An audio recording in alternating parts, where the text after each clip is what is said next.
Até onde pode chegar uma notícia falsa? Quais suas consequências para a democracia?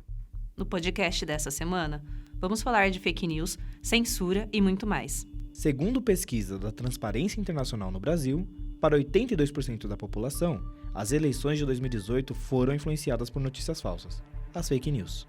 Em resposta a isso, foi criada a CPMI das fake news. Composta por 15 senadores e 15 deputados titulares, a CPMI passará os próximos 3 meses investigando a criação de perfis falsos, sua relação com as eleições do ano passado, os ataques cibernéticos contra a democracia e o debate público. No plenário da Câmara, a deputada Luiziane Lins alertou sobre a CPMI. Para nós do PT isso é muito importante, porque essa é uma CPMI que nós estamos levando muito a sério. Nós estamos tentando fazer o máximo para que a gente possa desvendar toda a influência que as fake news e esse processo de publicidade digital que leva muitas vezes mentira à população brasileira.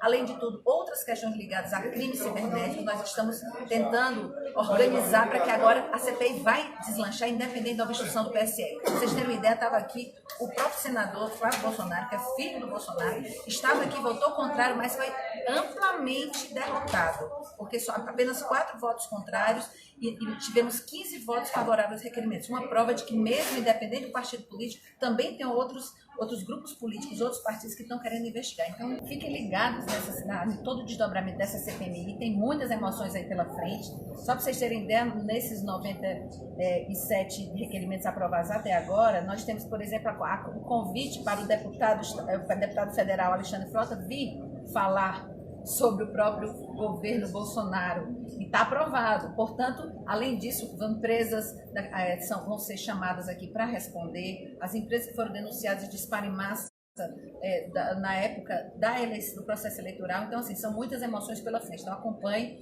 Eu, o deputado Rui, que é jornalista, nós dois somos jornalistas, a Natália já vem trazendo o arcabouço da questão jurídica. Então, assim, nós estamos mais do que afiados para que a gente possa, de fato, levar essa CPMI a sério e a gente tentar criar um novo patamar, um novo paradigma sobre o processo eleitoral e as mídias digitais.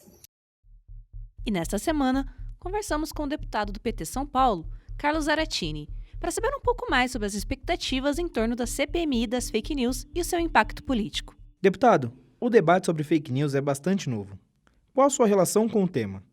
Quais são os maiores desafios da CPMI e quais os próximos passos? A CPMI das fake news foi uma decisão muito importante do Congresso, uma solução para que a gente possa investigar não só o que aconteceu nas últimas eleições, mas todo um sistema subterrâneo que funciona na internet para atacar pessoas, para buscar atacar reputações, enfim, para prejudicar pessoas de todo tipo, não só personalidades políticas, mas personalidades do mundo da cultura, da arte e até empresariais. Então, o objetivo nosso é o quê? Investigar como se propagam as fake news.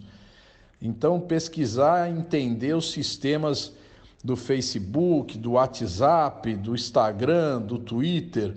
A gente quer ter um detalhamento de como funciona, até para que a gente possa colocar em prática uma nova legislação que controle essa propagação. E, em segundo lugar, descobrir onde são as fontes das fake news, ou seja, aqueles que produzem as fake news. Então, nós vamos buscar aqueles que vêm atacando pessoas que são seus inimigos políticos, ou empresariais, ou sociais. Então, esse é o nosso desafio. E agora nós já aprovamos mais de 80 convocações que começarão a ser ouvidas nas próximas semanas. E por falar em fake news, o desgoverno antipovo deu mais um vexame internacional.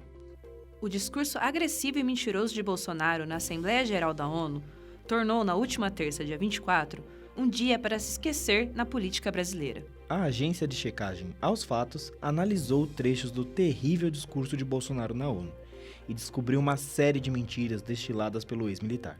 Olha, Lígia, ele mentiu sobre o fim dos mais médicos, sobre a política ambiental, sobre a Amazônia, sobre a segurança no Brasil, um show de horrores.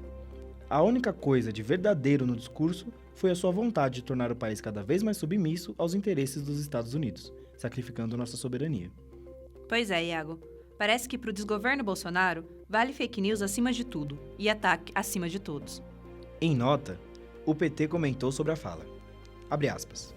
O Brasil não merece ser e não é verdadeiramente representado pelo simulacro de líder que ocupou a tribuna da Assembleia Geral nesta manhã de infâmia.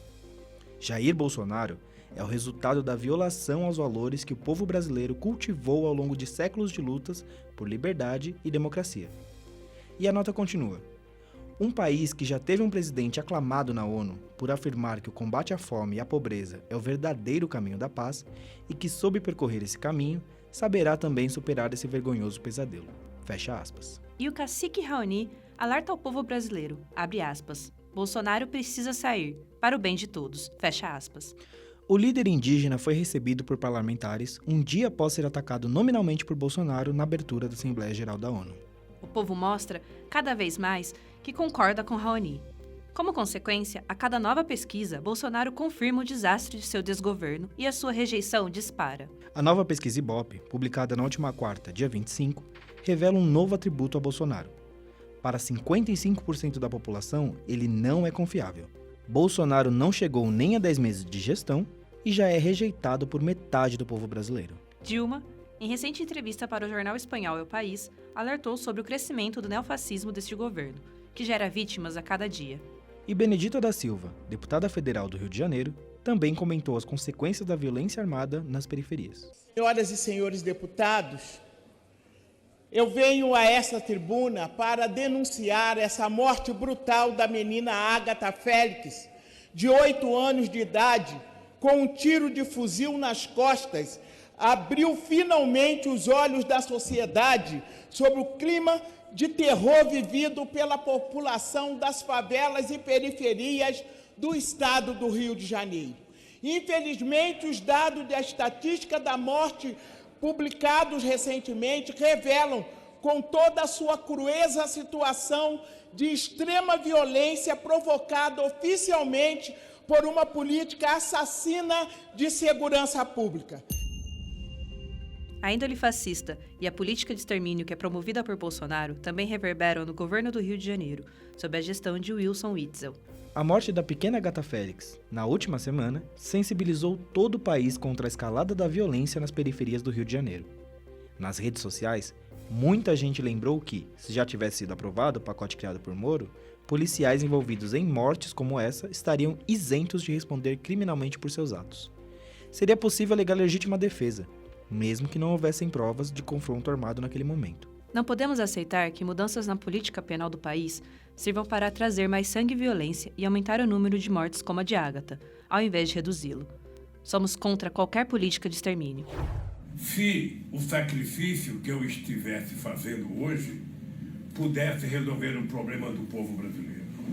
Se eu estivesse aqui e o povo tivesse com pleno emprego, o povo tivesse tendo aumento de ganhos salariais, o povo tivesse comendo melhor, o povo tivesse passeando melhor, morando melhor, estudando melhor. Era um sofrimento pessoal, mas o povo estava bem. Duro é que eu estou aqui e o povo que está em suposta liberdade é prisioneiro de uma canalice jamais vista nesse país, com um bando de incompetentes que não conhecem o Brasil, que não sabe o que é governar, porque até agora, 8 meses de governo, a única palavra que eles decoraram no dicionário é a palavra corte, corte, corte, corte, corte, corte e ajuste, ajuste, ajuste e nada, nada, exatamente para melhorar a vida e a esperança do povo brasileiro. E o que você não pode deixar de saber? O espanhol Baltasar Garzón, juiz conhecido por ter decretado a prisão do ditador chileno Augusto Pinochet, visitou Lula nesta quinta, 26. Novos diálogos da Vaza Jato revelam que o ministro do Supremo Tribunal Federal, Roberto Barroso, orientava o procurador Deltan Dallagnol. Mais uma prática ilegal entre os envolvidos da Operação Lava Jato. Jair Bolsonaro aprovou lei que tira mais direitos dos trabalhadores e trabalhadoras. Cobrar imposto sobre férias, 13º e horas extras. Para ficar por dentro dessas e outras notícias, acesse nosso site oficial www.pt.org.br.